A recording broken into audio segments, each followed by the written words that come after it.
હવે જોઈએ સમાચારો વિગતવાર. અંકલેશ્વરમાં બે સ્થળે મોડી રાત્રિના રોડ બ્લોક કરી બે ધાર્મિક સ્થળના દબાણ લોખંડી પોલીસ બંદોબસ્ત વચ્ચે દૂર કરી દેવામાં આવ્યા હતા. અંકલેશ્વર રાજપીપળા રોડ પર ગિરનાર સોસાયટી પાસે 30 વર્ષ જૂની રામદેવ પીર બાબા મંદિર રોડ મધ્યમાંથી દૂર કરાયું હતું.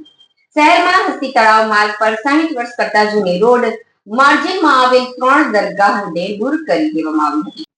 ગત ઓગસ્ટ 2024માં માર્ગ અને મકાન વિભાગ સહિત તાલુકા વહીવટી તંત્ર દ્વારા સુપ્રીમ કોર્ટમાં રોડ માર્જિન જગ્યામાં તેમજ રોડને અડીને આવેલા ધાર્મિક બાંધકામ દૂર કરવા માટેનો ચુકાદો આવ્યો છે. જે ચુકાદાને આધારે રાજ્ય સરકાર દ્વારા ચુકાદાના અમલીકરણ માટે જરૂરી આદેશ રાજ્યભરમાં કરવામાં આવ્યા છે.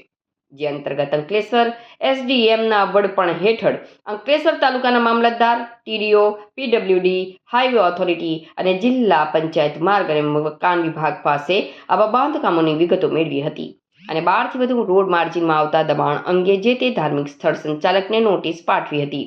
જે બાદ પણ વધુ નોટિસ તંત્રએ પાઠવી હતી.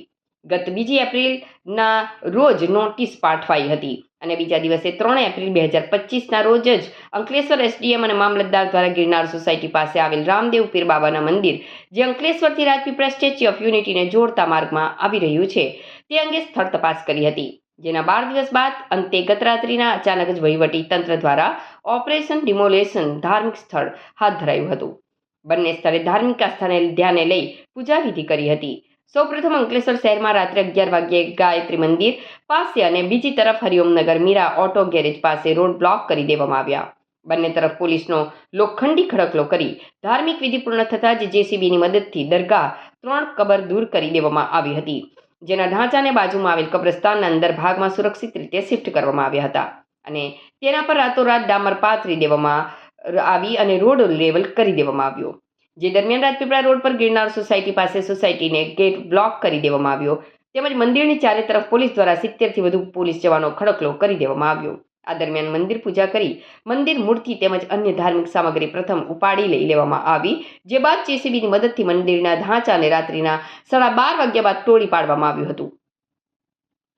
સવારે 3 વાગ્યા સુધી આ ડિમોલેશન પ્રક્રિયા કરી બંને સ્થળેથી ધાર્મિક દબાણ દૂર કરી દેવામાં આવ્યા અને તેના પર રોડનું કામ પણ શરૂ કરી દેવામાં આવ્યું હતું. રાત્રિના જે કામ કરાયું તે તદ્દન ખોટું છે, કહ્યું અંકલેશ્વર મુસ્લિમ સમાજના આગેવાન જહાંગીર ખાન પઠાણે. કોઈ પણ ધર્મની લાગણી ન દુભાવી એ જરૂરી છે. તંત્ર દ્વારા રાત્રિના જે અંધકારમાં એકદમ જ પોલીસનો ખડકલો કરીને ધાર્મિક સ્થળો દૂર કરવામાં આવ્યા છે, જે ગેરબંધારણીય છે અને એ પૂર્વે જે તે ધર્મના આગેવાનો સાથે પરામર્શ કરી તેમને સાથે રાખવાની જરૂર હતી, જેને લઈ તેમની આસ્થા સાથે જોડાયેલા સ્થળને અન્યત્ર ખસેડી લઈ તેનો ત્યાં જીર્ણોદ્ધાર કરી શક્યો હતો. પણ તંત્ર દ્વારા કોઈ પણ પ્રકારની ધાર્મિક લાગણી દુભાઈ એ રીતે રાત્રિના આ કામ કરી ગેરવ્યાજબી અને ગેરબંધારણીય કૃત્ય કર્યું છે. પોલીસે પણ શાંતિ સમિતિ બનાવી છે, તો શાંતિ સમિતિના સભ્યોને પણ જાણ કરી આ કામ નામદાર ગુજરાત હાઈકોર્ટ ચુકાદાના અમલીકરણના ભાગરૂપે દૂર કરાયું. અંકલેશ્વર શહેરના ધાર્મિક દબાણ અંગે જરૂરી સમીક્ષા કરી નામદાર ગુજરાત હાઈકોર્ટ કેસ નંબર 9696/2006 થી મળેલ સૂચના મુજબ રોડ માર્જિન જગ્યામાં તેમજ રોડને અડીને આવેલા ધાર્મિક બાંધકામ દૂર કરવાની સૂચના મળેલ છે. જે સૂચના અમલીકરણ કરતા હસ્તી તળાવ પાસે રોડ માર્જિનમાં આવેલ 3 કબરો અને રાજપીપળા ચોકડી નજીક આવેલ રામદેવ પીર બાબાના મંદિરને ધાર્મિક પૂજા વિધિ કરી દૂર કરવામાં આવ્યા છે. આ પૂર્વે આ અંગે જરૂરી નોટિસ પણ આ ધાર્મિક સ્થળોને આપવામાં આવી હતી. રાત્રિના ટ્રાફિક અડચણ કે વાહનો ઓછા રહે તે માટે રાત્રિના કામ કરાયું છે, આમ કહ્યું અંકલેશ્વરના મામલતદાર કરણસિંહ રાજપૂતે.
ગત રાત્રે તારીખ 14 એપ્રિલના રોજ રાત્રે 11 વાગે બે સ્થળોએ ધાર્મિક દબાણો, એક દબાણ સારંગપુર ગામે આવેલું અને બીજું હસ્તી તળાવ પાસે અંકલેશ્વરના બંને દબાણો દૂર કરવાની કામગીરી આરએનબી સ્ટેટ તથા આરએનબી પંચાયતે કરેલી, જેમાં ચુસ્ત પોલીસ બંદોબસ્ત સાથે મામલતદારશ્રીની ટીમ, પ્રાંત અધિકારીશ્રીની ટીમ અને સાથે અન્ય વિભાગો પણ જોડાયેલા હતા.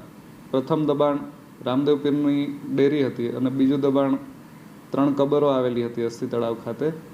આ બંને લિસ્ટેડ દબાણો હતા અને હાઈકોર્ટમાં સ્પેશિયલ સિવિલ એપ્લિકેશન નંબર 9686/2006 આ બંને લિસ્ટેડ દબાણો દૂર કરવા માટે વારંવાર સૂચનાઓ આપવામાં આવેલી હતી અને એમને 10 ઉપરાંતની છેલ્લા 6 માસમાં નોટિસો આપવામાં આવેલી હતી.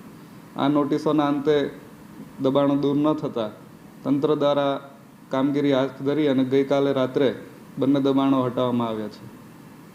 તારીખ 14/4/2025ના રોજ અંકલેશ્વર તાલુકામાં અંકલેશ્વર શહેરમાં આવેલ ધાર્મિક દબાણો અંગે જરૂરી સમીક્ષા કરી નામદાર ગુજરાત હાઈકોર્ટના કેસ નંબર 9696/2006 થી મળેલ સૂચના મુજબ રસ્તાને નડતરરૂપ સાર્વજનિક જગ્યાએ જે ધાર્મિક દબાણો આવેલ હોય તો તેને દૂર કરવા સૂચના થયેલ છે. તે બાબતે અંકલેશ્વરમાં હસ્તી તળાવ પાસે કબર તેમજ રામદેવ પીરનું મંદિર સારંગપુર પાસે જે નેશનલ હાઈવેને અડીને વચ્ચોવચ્ચ આવેલ હતું તે સમગ્ર કાર્યવાહી પૂર્ણ કરી તેને દૂર કરવામાં આવેલ છે અને આ અંગે વિધિવત યોગ્ય નોટિસ પણ સંબંધિતને આપેલ હતી અને એની વિધિવત પૂજા અર્ચના કરી અને તેને દૂર કરવામાં આવેલ છે.